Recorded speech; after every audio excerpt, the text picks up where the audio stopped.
Saudara, angka kematian akibat COVID-19 di Indonesia sangat perlu diwaspadai. Sejak Juni 2021 hingga saat ini, rata-rata kasus kematian harian akibat corona ada di angka 1.000 lebih per hari.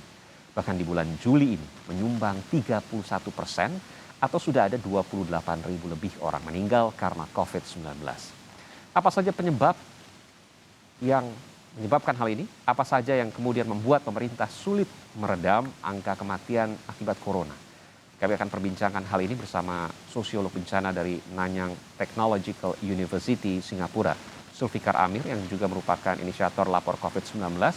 Lalu ada juga hadir Ketua Yayasan Lembaga Bantuan Hukum Indonesia, YLBHI, Asfinawati, serta anggota bidang penanganan kesehatan Satgas COVID-19 Nasional, Mas Dalina Pane. Selamat malam, Bapak-Bapak dan Ibu. Selamat malam, Mas Aiman. Iya, sehat selalu juga. Saya ingin ke Mas Zulfikar dulu. Mas Zulfikar, Anda menemukan data yang berbeda dengan apa yang kemudian disampaikan oleh pemerintah. Betul demikian? Ya, tapi sebelum saya jawab, sedikit koreksi. Saya bukan inisiator, saya salah satu kolaborator ilmuwan di lapor COVID. Oh, kolaborator ilmuwan, baik. Ya, betul. Terima kasih atas koreksinya. Ya, kalau kita lihat memang data harian yang masuk, yang diumumkan oleh pemerintah itu, kita bisa melihat adanya kesenjangan data yang kita terima langsung dari para relawan lapor COVID. Dan ini merupakan indikasi adanya praktik under reporting, di mana jumlah kasus, jumlah kematian itu yang diumumkan oleh pemerintah itu tidak sesuai dengan fakta di lapangan. Dan menurut saya ini adalah sebuah masalah dari begitu banyak ketimpangan yang terjadi dalam penanganan pandemi ini. Dan kalau kita lihat memang pandemi ini cuma dalam situasi seperti sekarang, gelombang kedua yang begitu buas ya dengan varian Delta.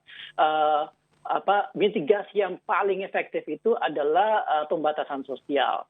Tapi kemudian kita harus menggarisbawahi bahwa pembatasan sosial ini akan efektif jika terdapat semacam perilaku kolektif di mana social compliance atau kepatuhan sosial itu juga tinggi. Nah, social compliance atau kepatuhan sosial ini ditentukan oleh dua faktor. Pertama adalah adanya kepercayaan terhadap otoritas atau kepada pemerintah, dan kedua adanya jaminan sosial yang didapatkan khususnya oleh masyarakat. Saya tahu Anda mau bahas, tapi sebelum kesana dulu, kenapa kemudian bisa terjadi perbedaan data antara yang didapatkan oleh lapor COVID-19 langsung ke lapangan, ya, dari lapangan dengan data pemerintah? Ya, jadi kita bicara tentang cara pengambilan data, di mana pemerintah itu memiliki sistem pendataan yang berjenjang. Pusat, kemudian ke provinsi, lalu kemudian ke kabupaten, lalu kemudian ke kecamatan dan sebagainya. Sementara lapor COVID itu mendapatkan data langsung dari sumbernya, dari kecamatan-kecamatan, dari kabupaten-kabupaten, sehingga ketika kita kalkulasi total terdapat kesenjangan yang bisa jadi muncul karena adanya deadlock atau bottleneck data di dalam sistem pemerintahan. Artinya hanya delay aja dong, waktunya aja yang tertunda, tapi datanya harusnya sama kalau begitu kan, kalau ada bottleneck. Ya, tapi delay ini sangat berpengaruh terhadap bagaimana kita memahami permasalahan yang nyata di lapangan mengenai jumlah orang yang meninggal, lalu kemudian laju penularan, lalu kemudian fasilitas kesehatan. Ya. Jadi delay ini bisa jadi karena memang ada masalah birokrasi, tetapi bisa jadi ada semacam unsur kesengajaan di mana data ini tidak diberikan secara langsung pada saat yang dibutuhkan. Saya ke Bu Mas Dalina Pane. Betulkah demikian, bisa jadi karena permasalahan birokrasi, bisa jadi juga kesengajaan supaya nggak terlalu tinggi daerahnya, misalnya seperti itu? Ya, waktu di awal-awal mungkin iya, Mas Aiman, ketika daerah tersebut diwarnai merah, kuning, hijau, karena angka kematian itu kalau dia tinggi itu membawa satu daerah menjadi daerahnya merah.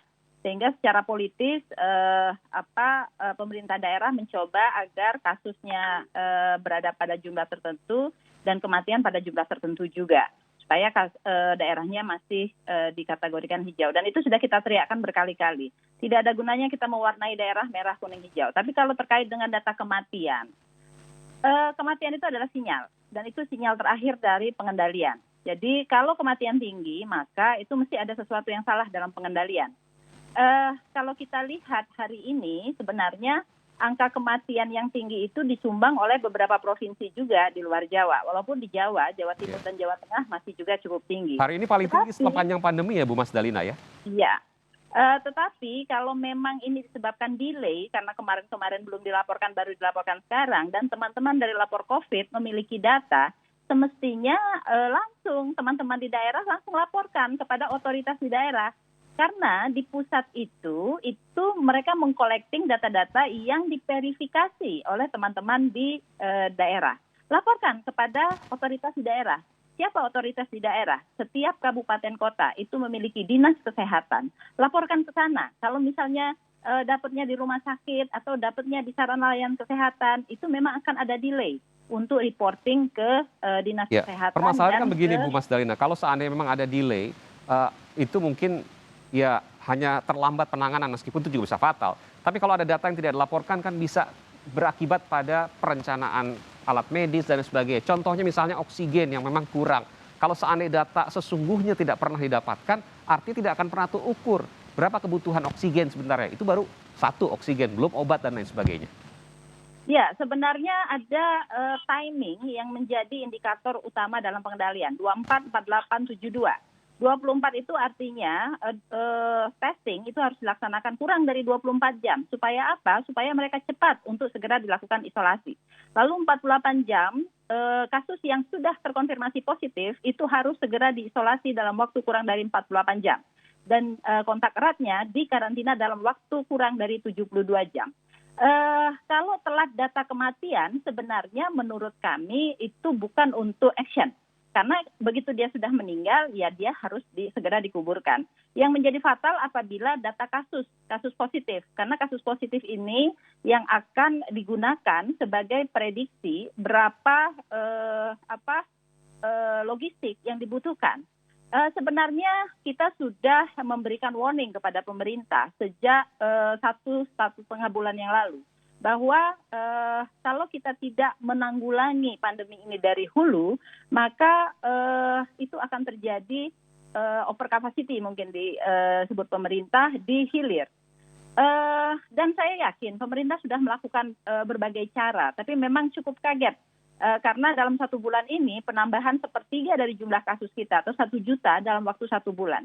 Shock juga sebenarnya pemerintah menghadapi hal ini. Karena itu bantuan dari setiap orang, bantuan dari kita semua. Bukan cuma sekedar menyalahkan pemerintah, tapi terutama juga ikut membantu pemerintah di dalam surge capacity ini. Saya yakin pemerintah mungkin seperti yang dikatakan Pak Menko, itu tidak mendeteksi atau tidak menghitung sedemikian parah peningkatan kasus kita dalam 1 bulan ini. Tapi ini pengalaman yang baik untuk pemerintah dan mereka sudah cukup banyak melakukan sesuatu untuk bisa menanggulangi ini, walaupun itu belum cukup. Karena itu kita semua harus berperan dalam upaya ini. Iya, saya ke Mbak Asvina. Anda punya pendapat yang sama soal ini?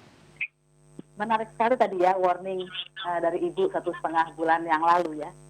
Dan itu sebetulnya kan juga para epidemiolog saya baca juga begitu, termasuk kawan-kawan yang kolaborator ahli di lapor COVID.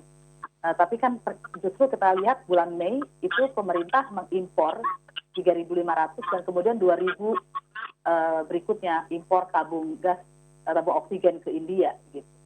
Dan kemudian kita sekarang mengekspor ya, kita mengekspor bulan Mei dan sekarang kita mengimpor gitu. Dan sebetulnya kalau tadi dikatakan membantu pemerintah itu nggak perlu mengatakan itu, semua warga udah bergerak karena itu keluarga dan anaknya dan kakeknya dan orang tuanya gitu. Setiap hari 107 organisasi yang mensomasi presiden dan kawan-kawannya itu dan pembantunya itu mencarikan rumah sakit, mencarikan oksigen, ada yang ngantri bawa tabung, itu real dilakukan. Dan karena itu susah sekali lah baru kami melakukan somasi gitu ya. Jadi apa yang terjadi sekarang itu sebetulnya jelas sekali ada kelalaian setidak-tidaknya karena sejak perencanaan. Mbak Asvina, bisa diperjelas, Anda melakukan somasi ini bersama teman-teman yang lain, itu melihat pemerintah abai di sisi mana? Pertama begini, kalau kan sudah ada Kepres bahwa kita status darurat bencana non alam ya secara nasional, dan di dalam Undang-Undang Penanggulangan Bencana tahun 2007 itu bencana itu dibagi 3, sebelum dia datang, pada saat, bencana dan sesudahnya. Nah, ketika potensi bencana itu bahkan ada siap siaga. Di siap siaga itu harus sudah ada perlengkapan yang dicari, penyediaan sarana prasarana untuk evakuasi dalam hal ini ya berarti rumah sakit dong begitu. Dan sebetulnya kita beruntung karena kita bukan negara yang pertama-tama terkena ini, tapi ada di Cina dan lain-lain. Jadi kita masih punya tenggang waktu 2 bulan setidak-tidaknya untuk mempersiapkan ini. Dan bahkan sebetulnya untuk oksigen itu kan sudah berlangsung 1 tahun lebih. Jadi sebetulnya tidak masuk akal sama sekali sih buat kami ya kalau melihat fokus selama ini pemerintah memang tidak pada COVID. Oke, jadi ada perhitungan yang salah, ada perhitungan yang miss. Anda menyimpulkan seperti itu? Dan atau bukan perhitungan yang miss, memang tidak menjadikan ini pada fokus ya. Pemerintah itu membahas Omnibus Law Cipta Kerja itu udah hampir 10 bulan lebih gitu. Ketika ada pandemi, kenapa nggak fokus pada pandemi? Dan kami sudah bilang itu juga pada tahun 2020. Benarkah itu Mas Dalina, ada perhitungan yang memang kalau tadi bukan hanya perhitungan miss, tapi mungkin tidak disiapkan dengan baik? Saya kira para ahli sudah banyak memberikan masukan kepada pemerintah. Bahkan Pak Diki juga sudah memberikan, nanti kasus kita 50.000. Pemerintah tentu sudah menyiapkan. Tetapi itu yang satu hal yang tadi saya katakan, tidak mempersiapkan kalau itu terjadi begitu cepat. Karena biasanya kasus itu naiknya itu pelan-pelan. Walaupun kita sudah katakan Delta itu meningkatnya eksponensial. Kalau dia eksponensial, maka timingnya tentu dekat. Nah, tapi mungkin pemerintah tidak menduga sedekat itu, 2 minggu. Pengalaman India sama persis seperti Indonesia, tapi banyak ahli juga menyatakan, tidak, kita tidak sama dengan India. Sehingga pemerintah sudah mempersiapkan, tetapi mengantisipasi kenaikan 2 minggu terakhir ini, itu yang membuat kelabakan. Capacity itu satu hal atau satu indikator. Jadi boleh saya simpulkan begini, yang tidak terantisipasi adalah lonjakan angka yang begitu tinggi. Ya, tidak memperkirakan setinggi ini. Tidak memperkirakan secepat ini. Secepat ini menjadi tingginya. Iya. Mbak Asvina? Ibu tadi sudah memperingatkan 1,5 bulan ya. Kalau 1,5 Iya, tampaknya putus, saudara. Nanti saya akan coba untuk kembali lagi untuk menghubungi Mbak Asvinawati, Ketua YLBHI di Jakarta.